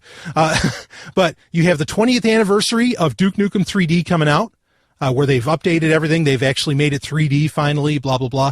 I mean, super exciting. I can't wait to get my hands on that. And then we have one of my favorite game characters of all time, Lo Wang from the 90s, Shadow Warrior. Okay, a lot of people think it's sort of a copycat of Duke Nukem, just kind of has like perhaps a martial arts flair to it and all this. Even if that's true, that's fine, because it's great and I can't get enough. So Shadow Warrior 2 is coming out, because the Shadow Warrior that came out in 2013, which we talked about on this show, was awesome. It was so good. So Devolver said, okay, well, we'll make another one. I mean, it did gangbusters. So they have a second one coming out. And one of the cool things they did is they actually made an EP for it, like a little soundtrack EP, and they got Stan Bush. Yes. I love Stan Bush. I've talked about him before. I was tempted to hire him about over a year ago to do a song for Hypercronius, my video game that I made under Zomi Offline Games. Okay, which, by the way, that company is now just the other day celebrated its 2-year anniversary for Zomi Offline Games. I couldn't be prouder. And more games are coming. Don't you worry. We already got 2 out. I'm going to make sure there's more. So anyway, they got Stan Bush to do it, and he did a new song called The Warrior. It's a great, great song. And he even does, there's a version of The Touch where Lo Wang is kind of commentating through it. It's hilarious. But it's a great little EP. I put a link in the show notes. You can listen to it for free on SoundCloud. And I mean, if you've never heard Stan Bush, you've got to start with his catalog backwards, because he's been in, he did the Transformers soundtrack and all that. People know him from that. But he still kept making music. He's been making music for almost 40 years, and it's all great. And even like his album, The Ultimate, that came out in 2014, fucking phenomenal. You want to check that out. So I put the link in the show notes for that. I'll admit, the one thing that kind of pissed me off is I found out about it through Kotaku, through the Gawker properties. Thankfully, Gawker really doesn't exist anymore. But what ticked me off was that they're like, oh, this is amazing. This is it's just like hearing a song from the 80s and blah, blah, blah, which is why I still listen to Stan Bush, because he makes music just like it's still the 1980s. That's why I still get his albums to this day as they come out. But I'm like, wait a second. I could point out the articles where they insulted Stan Bush specifically because they were reviewing something about Transformers, and where they have regularly ripped on 80s cheese and music, saying that it sucks or blah, blah, blah. But, now you get to come out and really, let's be clear here. The reason why they're even talking about Stan Bush, okay, is because probably Devolver or, whatever company involved there, Beamdog, I don't know, whatever. No, it wasn't Beamdog. But Devolver, said to, what was it, Warthog or Wildhog, whatever the company's name is. They made Hard Reset too, one of my favorite games. They said they pretty much paid, I'm sure, IO9 or Kotaku, the Gawker properties effectively, or Univision, to advertise. And this is native advertising. That's really all this is. Okay. I mean, the Warrior song's great. I love Stan Bush. I don't think he's really, any part of this, but understand that that's exactly why they're even bothering to say something nice. It's because they got dollars in front of them. Otherwise, they're going to go on and just keep touting all the bullshit music that exists today, right? They're not going to say, oh yeah, let's get back to the 80s, blah, blah, blah. So anyway, check it out. I think it's really cool. Now, the other bit of news to report as well is, and I think I talked about this last week, if not, it was the week before, but NES Box, NES Box, which was, it's a UWP app for Windows. Okay, which means it's UWP, so it could work on mobile. It could potentially work on the Xbox One. It could work on anything that runs Windows 10, which the Xbox One does. It did get released for like a couple days I think it was Nestbox that didn't get released. So there's two of them. There's the one that can run the NES and a whole bunch of, those classic systems, Genesis and, Sega Master System and all that. But then also there's Win64 E10. And this could play N64 games, and it's a UWP app. Everything's becoming a UWP app now because of Microsoft's Project Centennial. In fact, I plan on releasing Hyperchronius and Ninja Trek as UWP apps, thanks to Project Centennial here in the near future. But anyway, re-release. But so Nestbox, like both, I forget exactly which one got taken away. I think it was Win64 that actually passed and got taken away. Nestbox was not allowed to go onto Windows, or was not allowed to go on the Xbox One. But now the Nintendo 64 emulator was allowed to go on there, probably because the name didn't say what it was, so they didn't know. And it slipped slipped through their fingers at Microsoft. But then once they realized what it was, oh shit, they took it right off of the Xbox One. Now, this is a shame because the Xbox One had the potential to be the greatest gaming system of all time. That's what I said when I first talked about Nestbox on the show, because it could play anything, not just Xbox games. It could play it all, and especially if we got to where, Project Scorpio comes out next year, which is the, kind of the update to the Xbox, which I think is just going to be a computer. Like effectively, it's just going to be a gaming machine. That runs like a more standardized version of Windows 10 instead of the specialized one that's on the Xbox One right now. And so that means you could use the PlayStation Live service and play PlayStation 3 and potentially in the future PlayStation 4 games on it. And then you could play all these emulated games. I mean, it would have been insane. But Microsoft obviously knows what's going on. They don't want to deal with, going after Nintendo. It's ironic. They're right down the street from each other because Microsoft's, they're both pretty much in Redmond. Nintendo of America. Yes, it's based in Japan, but, Nintendo of America is a huge base of operations for Nintendo. And then you have Microsoft right down the street. They're not far apart from each other at all. I guess they just, they want to keep things peaceful in Redmond. Who knows? Maybe there'd be riot in the streets. Nintendo, or Microsoft, we're going to get you. I don't know. Redmond could have turned into a war zone. Not really. Anyway, that's not really the topic that I wanted to bring up, but I just wanted to mention that, this is the danger of UWP, where there's a security feature to UWP apps, but then the danger is what we're proving here, is that when it's not just a separate exe that you can just download from a website, an exe for Windows, when it's something that's totally under Microsoft's control in the Microsoft Store, they can pull it at any time from your system. Well, you can keep it there, but nobody else can get it. Like, as far as I know, the people that download the N64 emulator, it'll stay there, but they're never going to get updates, and I doubt it was in perfect shape. So, yeah, that's the danger of all of these app stores. That's why I want to keep getting away from this shit. Don't rely on the Google Play Store. Don't use F-Droid. The Apple App Store. all this stuff. It's such a system of control. You have no control over your software because of it. God, it sucks. Or Satan, it sucks. And you can do it right. Like, when you install Ubuntu onto a computer, Ubuntu has an app store. Okay. And it works very well. It installs the latest versions, does auto updates and all that stuff. But if you want, you can just open up the terminal and you can download whatever software you want. It doesn't have to be in the app store. In fact, a lot of it isn't. Or, you could go and download Opera or Chrome or whatever, and they install independently with a package, with the .deb package. So Linux, you can do it right. You can have the App Store, but then you can also have the absolute option to just do it through the terminal and get it from wherever. So those are the kind of options that I want as a user, okay, because that empowers the user. And so the UWP apps, double-edged sword. They're secure, but because they're all sandbox, but then at the same time, they are under the ultimate control of Microsoft. And Microsoft knows that. That's why they're going in that model, in my opinion. It's not about the security.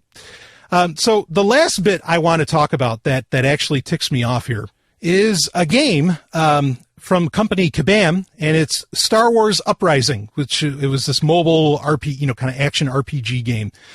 It was highly touted, highly advertised, because the big deal about this game was that it took place right after Return of the Jedi, And it had canonical information in the Star Wars universe. This is before The Force Awakens came out. So you were going to find out what exactly happened after the Death Star is destroyed. And I'm sure a lot of people were hoping that there would be information that would be key to, leading into episode 7, leading into The Force Awakens and all this. So I was kind of, I was like, oh, this is going to be interesting. But then, you find out it's a freemium model where, you have to pay so much to get through everything. And so I was like, well, all right, forget it. I don't play those kinds of games generally. So I'm not going to, I'm not going to bother with it. But anyway, the company Kabam, they are shutting down Star Wars Uprising. And here's the problem with this. Okay. I want to talk about this for a second.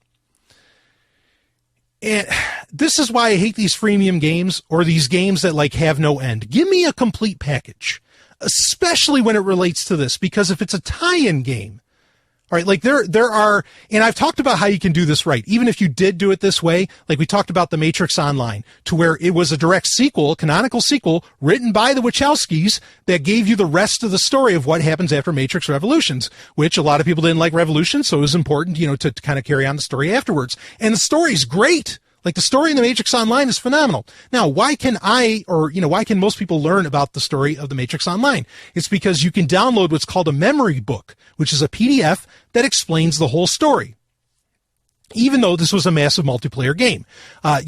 Star Wars Uprising was kind of similar in design and setup. I mean, it wasn't that impressive of a game from what I've heard. Some people that I trust that played it, they said it was too basic, and you didn't get enough story to where it kept you hooked. But there is information here, for if you're a completist, when it comes to a franchise that you want to know. But this kind of sucks because, how much money did people put into this game? And now, you can't play it anymore. It's gone. It's over. It's done. No matter how much money you put into it, no matter how much time you spent, you built into it. It's where before, 10 years ago, even 15, 20 to be safe, I guess.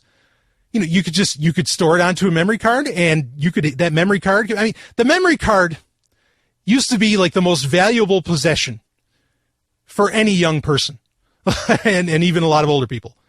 It was because it held your life. It held hours and hours of what you accomplished. And that's okay. There's nothing wrong if you make if video game playing is a big part of your life. Obviously it's a part of mine. But you don't get that now. You can't go back to it. There's nothing you can do. It's over. It's done. It's gone. And then, to make it worse, this is such a big, was supposedly going to be, the way it was marketed, what it ended up being in reality is a different story, but the way it was marketed, this was going to be a major chapter in the Star Wars universe. And now nobody can play it. What the fuck? Yes, a company can do this. There's nothing unethical about a company. They can go ahead and shut it down whenever they want, blah, blah, blah. They don't owe anybody anything, blah, blah, blah. Well, I'd kind of argue against that considering how much money people probably spent on it. Okay, but I get that. Okay, but if you want to do right by the fans, which is a huge issue in Star Wars for a lot of people, prequels for some. I like the prequels, but I know not everybody does. It's an asshole move. In my opinion, I think this is terrible. What they could do if they release the game as kind of a, complete package, okay, fine. Or if they released a memory book that explained everything that happened in the game, okay, fine. But there's no sign of them doing that, and they're just ending this. I don't like how these games are being developed today. It's a money grab. Whoa, hey, well, this is not a sponsor segment, but it is a segment that I'm going to keep track of. Speaking of money grab, let's see. Hey, did Arcade City's rideshare ability come out yet? I think it was promised last week. Nope. Oh shit, it's a version 1.1 and they're showing some new videos. They're not, of course not releasing it to anybody, and they're having these open dev meetings and all this shit. No Arcade City ride sharing capability yet, which it's a rideshare app. What the hell? Maybe I'll never have to do one of these again, but once again, promises unfulfilled. Let's get back to Sovryn Tech. Pixel says it should be this panel. We need to hack into the control center to shut down all of those assassin bots. Well, you're the android. Can't you just jack in? Oui, but the way I connect is more like a jack off. Was that a joke? Hacking is no joke. Directly connecting certainly beats doing it with the keyboard. You're notorious for your love of cyber sex. Okay, now that was a joke. Just get hacking. A quick X solves everything. Hacksack. It is time for Hacksec, where we talk issues of hacking and security. And I got to tell you, this is a story that, well, I think to some degree you want to pay attention to it, to what it means, what its implications are, because this is, a lot of times it becomes a subject of privacy. We've been talking about privacy this whole episode. Okay, I'm a serious privacy advocate. I'm also, if you want to be what they, if you want your life to engage in what they call radical transparency, to where you toss off privacy. Hey, I'm an anarchist. You do what you want. Okay. Just don't harm anybody else. All right. Go ahead. But that's not what I want. There are times where I know that I want some degree of privacy between me and others. All right. So anyway, this is huge, really, what we're about to talk about. And it's coming from Kurzweil's blog. Of course, Kurzweil, AI.net. Kurzweil is, of course, Ray Kurzweil, big proponent. Of course, he works for Google now. What a shock. Or quote unquote works for Google /Alphabet. But he's a big proponent of the singularity, transhumanism, AI, all this different stuff. I've read his books, I dare say religiously. Not Soul of the New Machine. The Singularity is Near. I don't know how I got those confused. But anyway, that Soul of the New Machine is a totally different book. But this story is how to detect emotions remotely with wireless signals. Holy shit. And this is from September 23rd, 2016. I'll read the story here. MIT researchers have developed EQ radio, a device that can detect a person's emotions using wireless signals.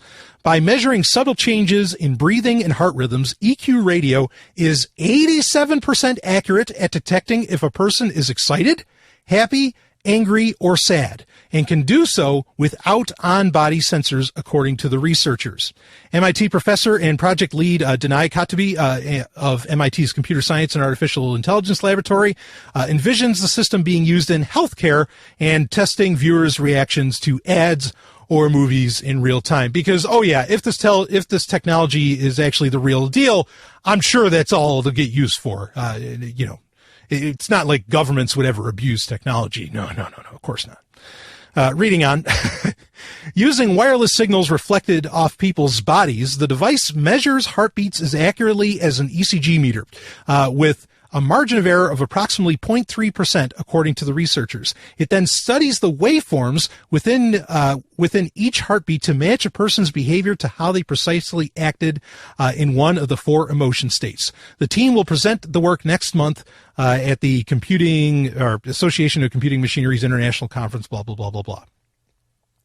EQ radio sends wireless signals that reflect off of a person's body and back to the device. To detect emotions, its beat extraction algorithms, break the reflections into individual heartbeats and analyze the small variations in heartbeat intervals to determine their levels of arousal and positive effect. These measurements are what allow EQ radio to detect emotion. For example, a person whose signals correlate to low arousal, and negative affect, as affect, not effect, but affect, AFFECT, is more likely to be tagged as sad, while someone whose signals correlate to high arousal and positive affect would likely be tagged as excited. The exact correlations vary from person to person, but are consistent enough that EQ radio could detect emotions with 70% accuracy even when it hadn't previously measured a target person's heartbeat.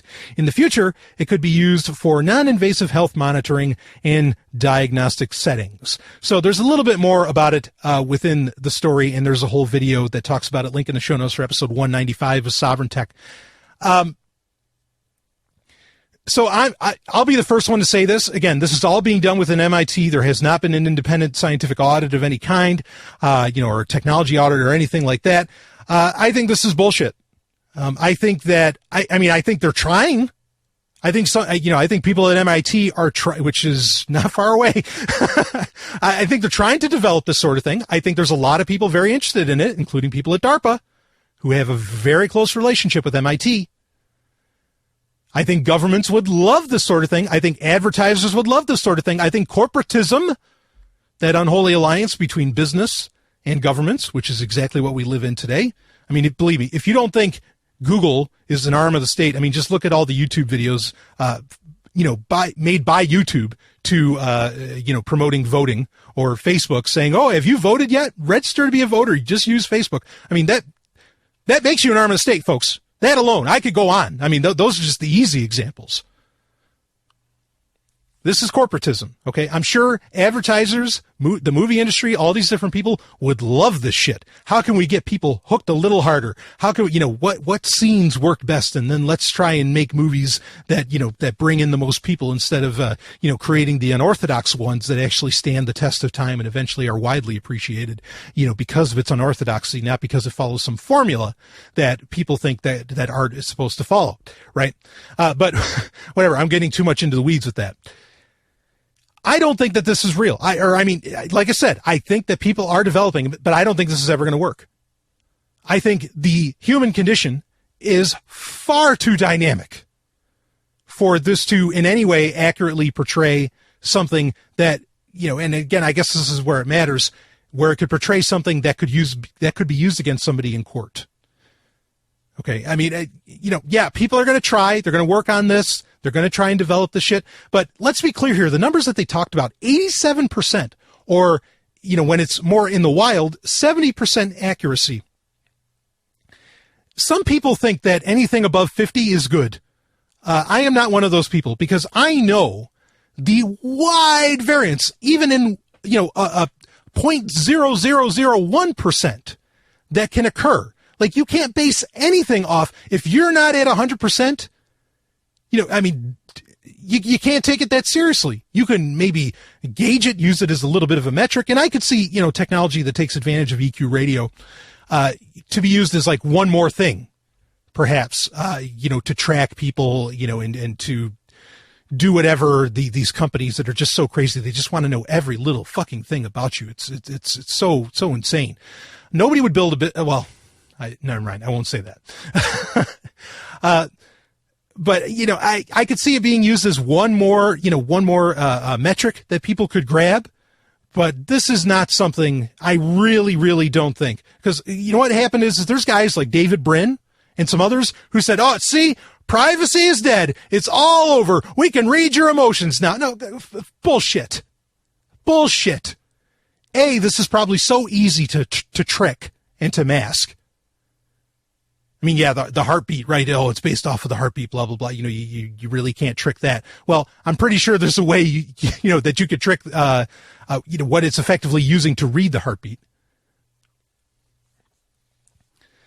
But, within that, say the high end, 87% accuracy, that 13%, so much can go wrong within that 13%. So much can be so off base within that 13%. I don't agree at all. I mean, I used to, if you listen to early episodes of Sovryn Tech, and I mean like the original, like maybe the first 20 or something like that, I used to be one of those guys that told you privacy was dead. And part of it was because, at the time, I wasn't a different person, but in some ways, I was just like, well, whatever, it's up there, at least the companies are kind of holding on to it and the government's not working with them. But then, Snowden revelations happen and you find out it's all a very different story. So I don't think privacy is dead. I don't think this works. I think it's bullshit. I think people are using it to forward their own narratives to stop caring about privacy. In fact, I wouldn't be shocked if when this finally gets shown off, when this finally gets some kind of independent audit, that you find out, wait a minute, this is crap. But telling people about it, bringing it out there and all this stuff, makes people maybe feel hopeless or something. And so they just run off and it's like, oh, please protect us from this technology that can read our emotions and blah, blah, blah, blah, blah. So I don't buy it. I don't think this is the real deal at all. The reviews are in, and Babylon 5's a winner. The New York Daily News says Babylon 5 could make Star Wars look like a walk in the park. The Chicago Sun-Times calls it a welcome addition to the sci-fi universe. Impressive, perfectly scaled for TV, raves the LA Times. And the Kansas City Star says Babylon 5 is one space station you're likely to want to visit frequently. See for yourself what everyone's talking about on Babylon 5. Babylon 5 is available for download on your favorite torrent site. See it now to experience the greatest show in television history. Babylon 5.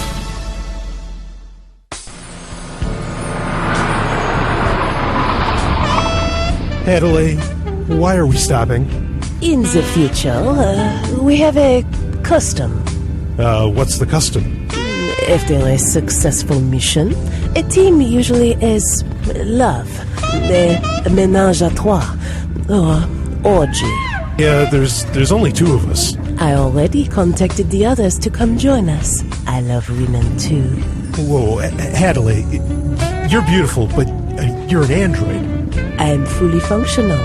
I am programmed in multiple techniques, a broad variety of...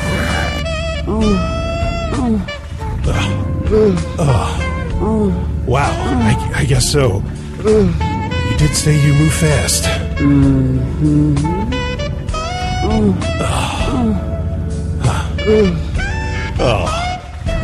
Adelaide, the future is going to be so good.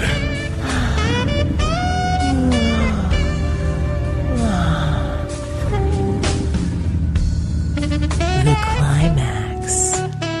Woo! The future is going to be so good. Don't, I mean, it's just like these like retina scanners and all that stuff. Every time these kind of like biometric technologies come out, they always get shown so quickly how insecure they are, how flawed they are, how their failure rate is significantly higher than any of the hype that when it was getting developed. I mean, because, when you consider, retina scanners or, all these different things, when they get touted out to companies that are going to integrate them, I mean, do you think that they're showing paperwork, say to malls or security firms or whatever, that say, oh yeah, we have accuracy of like 36% or something like that? No, because then nobody would buy it. They bullshit. They massage the numbers, okay, to where it says, oh yeah, no, we have, anything above 70 is great. And that's what they show them. So it's crap. Like, I think people were reading about that and they're like, oh my God, it's all over. Stop. That technology is just not going to fly. Okay. That's my take, my opinion on it. We got to have a real reality check on a lot of these fucking technologies, quantum computing, all of them. A lot of them may never even come into existence. AI, that's a subject that we may need to retouch on here in the very near future. Well, for example, I mean, with AI, like I remember, I think I mentioned this on the crypto show when I was on this week, that, Marvin Minsky, who's, just a brilliant guy. Okay. One of the most brilliant, computer scientists, the whole thing, for decades. He just died recently. He's very sad. I followed his work, my whole life. He was saying back in the 60s, oh yeah, we're going to, in like 5 years, we're going to have, computers that think just like humans. In 5 years, he said. Kurzweil's the same way. I think the metrics that Kurzweil gets stuff right a lot of the times, I think all that's massaged too. Because I can remember in Kurzweil's books, he's another guy that I followed quite a bit, where he is like way off in his projections. The book I mentioned, Singularity is Near, that came out in 2005, I think. And he was projecting stuff would be ready in 10 years. Or even 5 years, none of which came into being or came into reality, like the dust sensors, all this different stuff, oh yeah, it's going to be out there. Just a bunch of different shit. These guys have high hopes. They're selling, I've used this phrase quite a bit recently, but they're selling electroplated dreams, okay, to people, to investors that have more money than sense.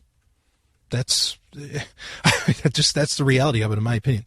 Anyway, let's talk about something fun. The Climax course is where I can talk about whatever the hell I want to talk about. It could be a TV show, movie, book, topic, whatever. A comic book, a game, hell, it could be anything. But I think we talked enough about games this week. So what I want to talk about here is something that a lot of people have asked me to talk about. They've been dying for my review. Please don't die. Stranger Things, the Netflix sensation this year, and we're already getting a season 2. This was season 1. It was an 8-hour opus, about 8 hours. There's 8 episodes anyway. And the lovely hyper intelligent Dr. Stephanie Murphy and I, we both watched this, and at first blush, just for what it is, we thought it was great. I mean, Stephanie, you enjoyed the show. Yeah. Thumbs up, okay. She's coming over to the microphone. Oh God. I loved it. I love you. I love Brian Sovryn. Yeah, well, hey, Stranger Things has got nothing on this. Has nothing on you, that's for sure, love. Anyway, yeah. So, of course, you just got to hear from the producer, the lovely, hyper-intelligent Dr. Stephanie Murphy. But yeah, it was a great show, and I agree. Like, what everybody's kind of talking about with it is how it just feels like the 80s, and it does. It takes place in 1983, I think in November. In a little town called Hawkins. You never really find out where exactly that is. It was in Indiana? Okay, it was in Indiana. There we go. So a little town called Hawkins. And, I agree. Like, the music is very 80s. They even played, they played a song from Toto. They played Africa. I'm such a huge Toto fan. If you didn't hear their album 14 that came out last year, get your hands on that. But yeah, just, they got everything right. Like, everything felt, really felt 80s, and even the filming looked like the 80s. I mean, all of it. And so kudos to the Duffer Brothers. They're the ones that made this. I don't know if they're going to just become the Duffers, kind of like the Wachowskis became, or the Wachowski brothers became the Wachowskis, but whatever, we'll see. Anyway, obviously a great creative team. They put together something very interesting here. And so, the story, I'm spoiler alert, folks. I'm going to tell you, if you have, apparently everybody else has already seen it because everybody's just going gaga over it. No pun intended there. But the story that's going on, I think a lot of people wanted me to talk about it because it gets into an MK Ultra angle. Now, I want to, for a lot of new listeners that I have, I want to be super clear here. Okay. I am a dilettante in the areas of conspiracy theories. I do not subscribe to all of them, if not most of them. I do not. Okay. I know about them, and I think there's a lot of people, including people in, shall we say, higher on the unfortunate, hierarchy that we live in, that believe in this shit and that are on board with some of this stuff. Okay. But I myself, don't really subscribe to a lot of it, but I can tell you about it, and I can kind of put myself in the position of perhaps somebody who does think that way. And so that's how I describe these things. But I wanted you to hear that just in case it's like, he's talking about MK Ultra. He's fucking insane, and no. Okay. But, the storyline is that, it's these kids, looks very much like E.T., but you have these, 3-4 kids that, one of them disappears, and these kids are really into playing Dungeons and Dragons and all of this. Really, to do a full review of this, maybe I'll do it on a Patreon episode. It would take a good hour, to really like break down every aspect of it. But I'm going to assume that you watched it, and so you get the idea. That way I don't have to spend so much time covering, the plot. Okay. But that is the plot, is that, suddenly, people start disappearing, and then people are getting pictures of some kind of monster. And then there's like this, there's this energy plant in the town of Hawkins that is apparently doing very nefarious things, blah, blah, blah, blah, blah.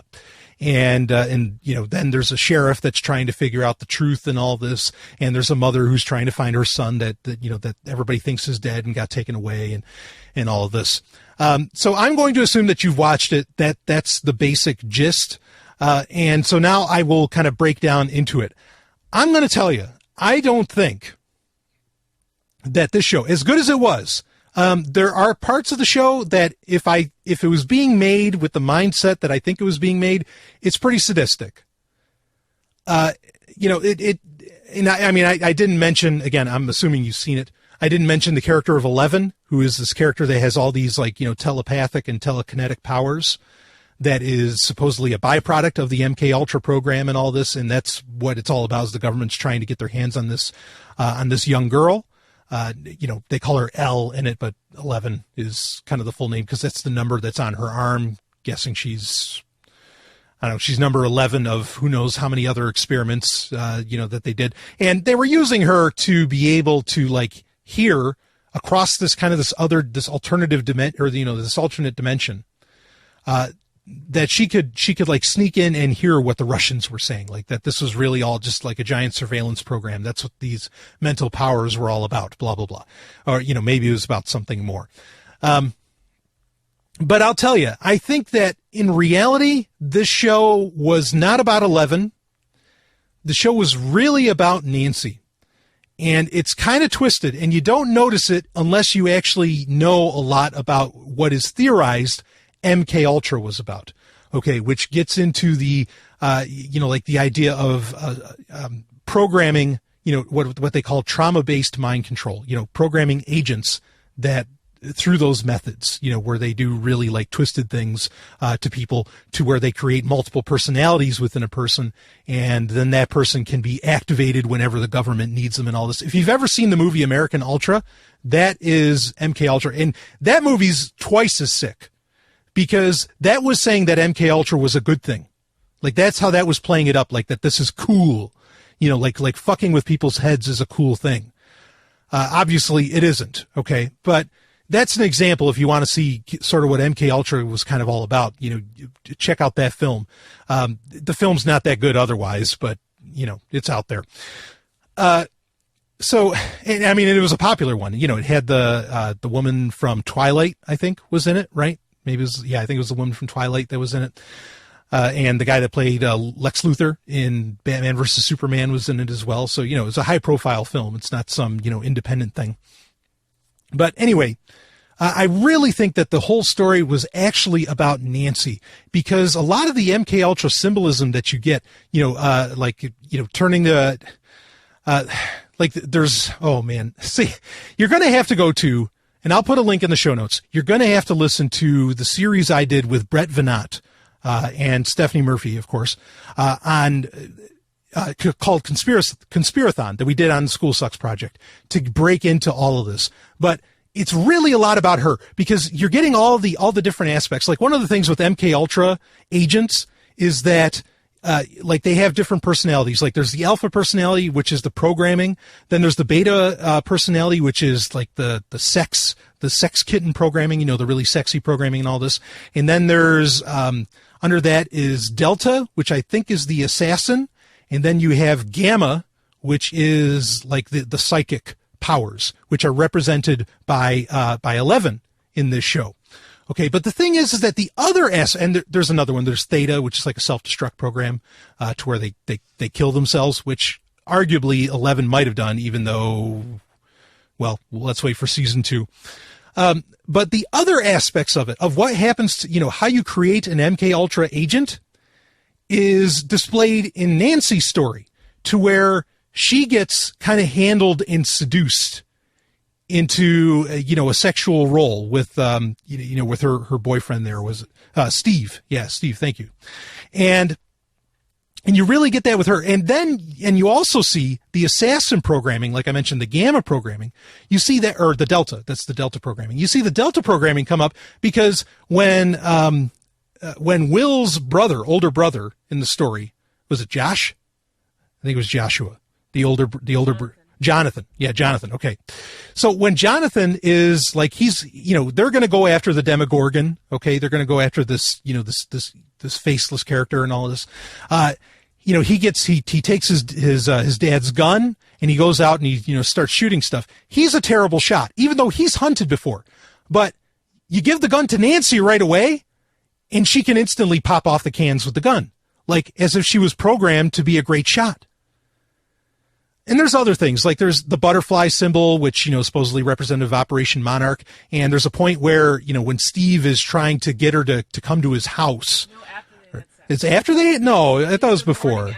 It's the morning after. All right. Yeah. Okay. That's fine. So the morning after, whatever, like there's this weird thing where she has her locker open and she feels very different, very out of place. Like she's not one of these other, people in school after she has sex with Steve. But, and it's funny that Steve doesn't care about her at all, once he gets what he wants, which is something else that happens with, the beta sex kitten programming and all this, right? What happens is they open up her locker at school and there's a bunch of butterfly stickers in there. Now, I mean, not that that's that crazy, but the weird thing is that Steve says, like when Steve walks away, he points at him. And like he points at one, almost like saying, remember who you are, what you are. So I think that there's a lot more to Nancy than they're really letting on within it. Maybe this is something they'll get into season 2, or maybe it's the hidden meaning of the whole thing.